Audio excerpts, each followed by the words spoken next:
કરવાની શું છે? બહુ ખાસ નહીં, દાંડિયા રમીશ.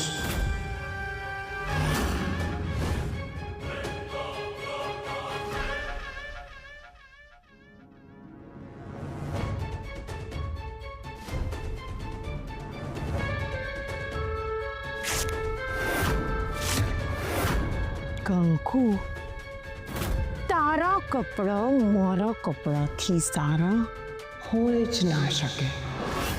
કપલ અવોર્ડ મારો અને કોસ્ચ્યુમ અવોર્ડ પણ મારો જ.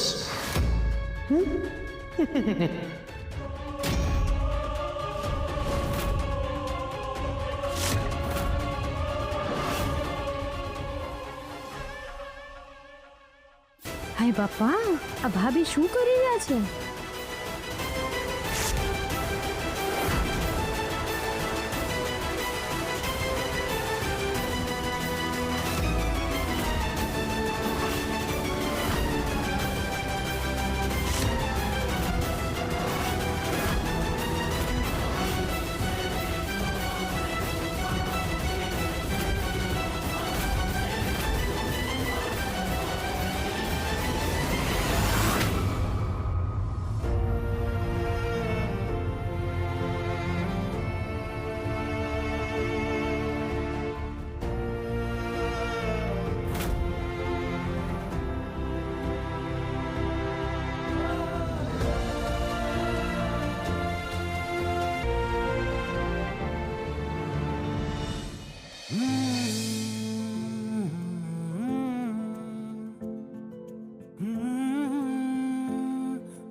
એ હાલો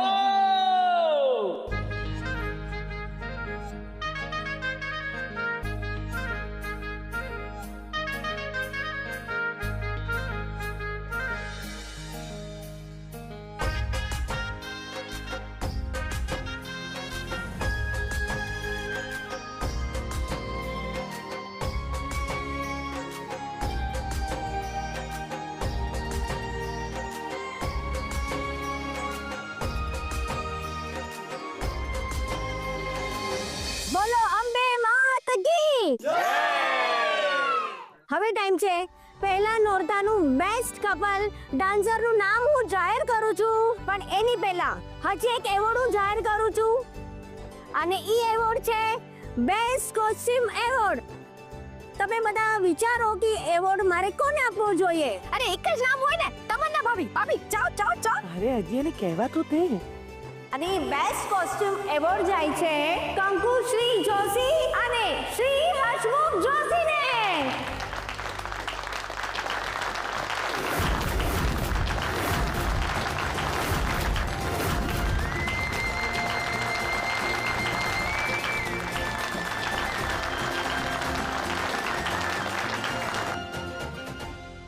ઇમ્પોસિબલ. મેં એની ઓઢણી ફાડી નાખી હતી અને તેમ છતાં આ કંકોડીને તને કંકુડીને શ્રીભાઈએ સટાસટીની ચૂંદડી દઈ દીધી ને, ચૂંદડી આખી બાજી પલટી નાખી. ભાભી શાંત, હવે આગળ છે ને તમારે જ જવાનું છે. ઝાકો પાડી દેજો. હા,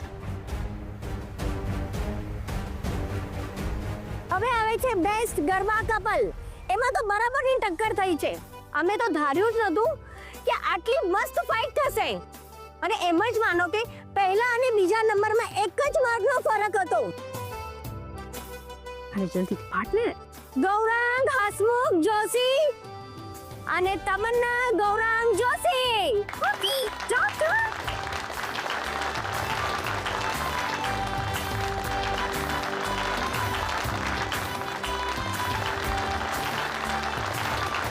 થેન્ક યુ. બોલો અંબે માત કી જય.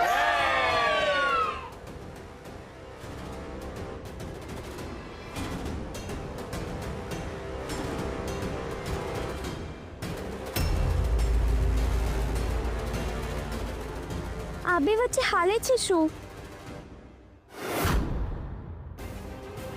નાના શેઠ, તમે છે ને બહુ એટલે બહુ સારા ગરબા કર્યા. તું નીકળ, જલ્દી નીકળ. તે પણ સરસ કર્યા. ચાલ.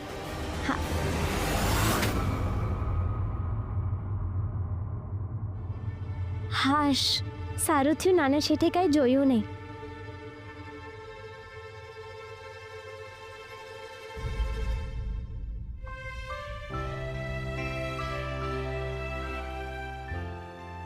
કંકુ, આલે ફ્રૂટ્સ ખાઈ લે. આજે તારો ઉપવાસ છે ને, તારે આમ જ 9 દિવસ કાઢવાના છે ઉપવાસના. કાઢવાના નો કહેવાય, આ તો ઈચ્છાથી કર્યા છે. નાના શેઠ, તમે શું કામ આ લઈ આવ્યા? કેમ, તું મારો ખ્યાલ રાખે છે ને, તો પછી મારી પણ ફરજ છે ને કે હું તારું પણ ધ્યાન રાખું. મારી તો જવાબદારી કહેવાય નાના શેઠ. આ બધી ડાઈ વાતો આપણે પછી સાંભળીએ. લે, અત્યારે તો આ ફ્રૂટ્સ ખાઈ લે, કોઈ દલીલ નહીં. લે, ખાઈ લે.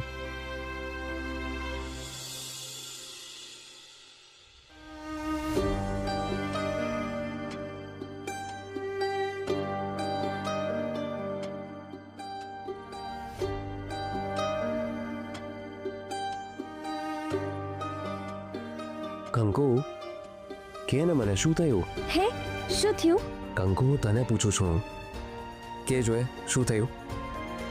ગરબા રમતા હતા ત્યારે પણ તો આમ વિચારમાં હતી, રસ્તામાં પણ ને હમણાં પણ.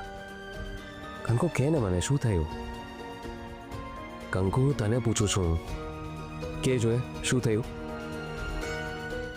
ગરબા રમતા હતા ત્યારે તું કોઈને જોઈને ગભરાઈ ગઈ હતી ને, અને એના પછી તું કોઈને શોધવા માંડી. મને કે કંકુ, તું કોને શોધતી હતી? કંકુ, કહેવાથી કાં તો મન હળવું થશે, કાં તો પછી એનો રસ્તો નીકળશે. ના ના, એવી કાંઈ વાત નથી નાના શેઠ, તમે બધી ચિંતા મેલી દો.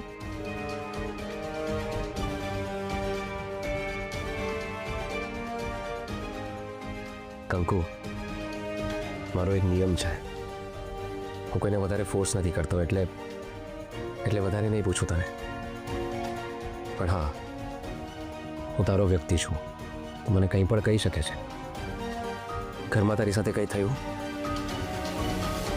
મમ્મી કે ભાભી કંઈ બોલ્યા તને? ના ના, એવું કાંઈ નથી નાના શેઠ. તમે બહુ નહીં પૂછો મને.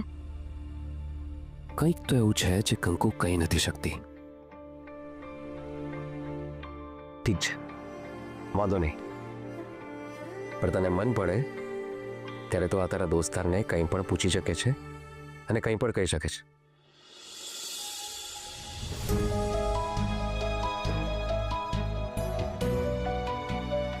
મારી વાત હોય તો બધુંય કહી દઉં નાના શેઠ, પણ વાત તો યોગિતાબેનની છે.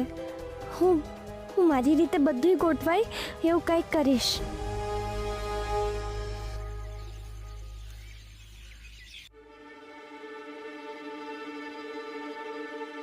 બેન, મારે તમને એક વાત કહેવી છે. મારી પાસે ટાઈમ નથી. બેન, બહુ જરૂરી વાત છે. મેં કહ્યું ને, મારે તારી સાથે વાત નથી કરવી. તારું કામ કર. પણ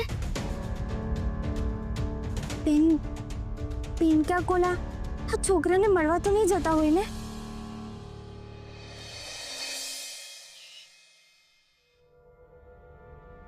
એક મિનિટ યોગિતા,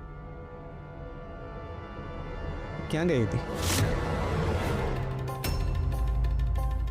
મેં તને કંઈક પૂછ્યું.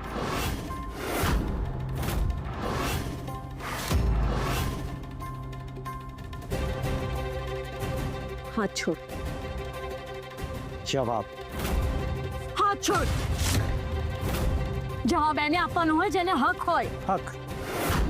યોગિતા, હસબન્ડ છું હું તારો, એટલે એટલો હક તો બને જ છે. નામનો. શું બોલે છે એનું ભાન છે? હા, જે તારી સાંભળવાની તેવડ નથી.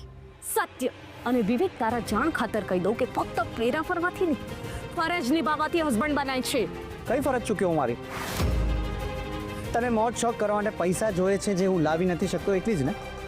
તો તારી બધી જરૂરિયાતો પૂરી થાય જ છે. એ તો આ ઘરમાં છું ને એટલે. હા તો ચાલ ને આપણા ઘરે ચાલ, અને પછી જો તને કોઈ અગવડ પડે તો મને કહેજે. બટ યુ નો વોટ, તારે તારી કોઈ જવાબદારી નથી નિભાવી. બસ ખાલી રખડ્યા કરવું છે, ફર્યા કરવું છે, અને જો કોઈ કાંઈ બોલે તો મોઢું ફેરવીને બેસી જવું છે.